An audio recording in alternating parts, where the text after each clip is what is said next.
আমাদের সামনে বক্তব্য রাখবেন আমাদেরই প্রিয় ছেলে মাওলানা শাহজাহান। এখন বক্তব্য রাখবে 2 মিনিটের জন্য মাওলানা শাহজাহান।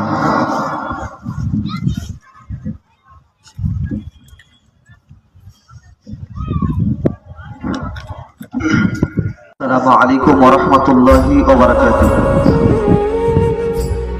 সকলে ভালো আছে? সকলে ভালো আছে? কিভাবে ভালো আছে?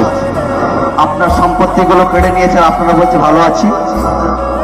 ভালো আছে? কোন দিক থেকে ভালো আছে? আপনার মেরুদণ্ড ভেঙে দিয়েছেন, আপনি বলছি ভালো আছে। কোন দিক থেকে বলছেন আপনি ভালো আছেন? একটু বুকে ভাত রেখে বলুন যে ভালো আছি। ভালো আছেন? আপনার বাপ দাদার কবরগুলো তুলে নিয়ে ডাস্টবিন করে দেওয়ার চিন্তা ভাবনা করছেন, আর আপনি বলছেন ভালো আছি। কিভাবে ভালো আছেন আপনারা? আপনাদের পূর্বপুরুষদের রেখে যাওয়া সম্পত্তি, যে সম্পত্তির উপরে আজ হামলা করেছে, এখনো পর্যন্ত আপনাদের ঘুম ভাঙেনি, আপনারা বলছে ভালো আছি।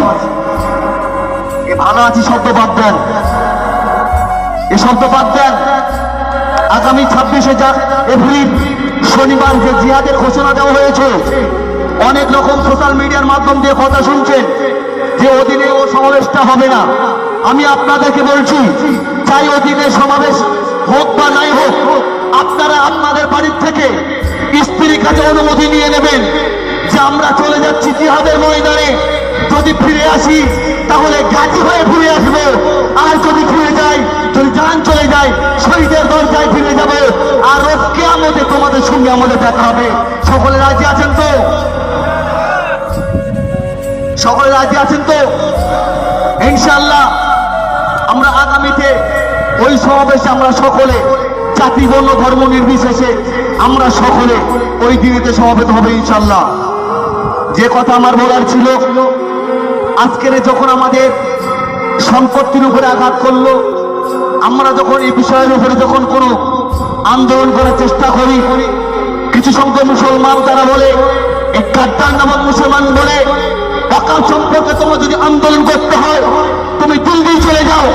ওয়াকফ সম্পর্কে তো আন্দোলন করতে যদি তোমার একান্ত প্রয়োজন হয় তুমি দিল্লি চলে যাও। ওয়াকফ সম্পত্তি শুধু দিল্লির নয়, সারা বিশ্বের মুসলমানদের ওয়াকফ সম্পত্তি, কথা বলেন ঠিক কিনা? তাহলে সম্পত্তি কেড়ে নেবে, আর আমরা মুসলমান বীরের জাতি হয়ে সেটা কোনোদিনের জন্য মুখ বন্ধ করে চুপ করে সহ্য করে নিতে পারবো না। তাই আপনাদেরকে বলছি, আর ঘুমিয়ে থাকার সময় নেই, আর ঘুমিয়ে থাকার সময় নেই। যেমন জাতির শিক্ষা হলো মেরুদণ্ড, ঠিক আমাদের একটা মেরুদণ্ড ছিল যে এতিম বাচ্চাদের সেবার্থের জন্য, গরিব দুস্থদের সেবার্থের জন্য, পড়াশোনা উন্নয়নের জন্য যেমন ওই ওয়াকফ সম্পত্তি নিয়ে চালানো হতো, ঠিক এই ওয়াকফ সম্পত্তি কেড়ে নিতে চেয়েছে। আমরা এই ওয়াকফ মোদী সরকারের হাতে ফিরিয়ে দিতে রাজি নই। একটা কথা বলে আমি শেষ করবো আমার বক্তব্য। বাংলাদেশে হাসিনা যেমন পালিয়ে কোনো ঈদের চালা খুঁজে পায়নি, মোদী সরকার এমন একটা সময় আসছে এও ঠিক কোন রাস্তা খুঁজে পাবে না। সকলে তাকবীর দেন, নারে তাকবীর, নারে তাকবীর। আসসালামু আলাইকুম ওয়া রাহমাতুল্লাহি ওয়া বারাকাতুহু।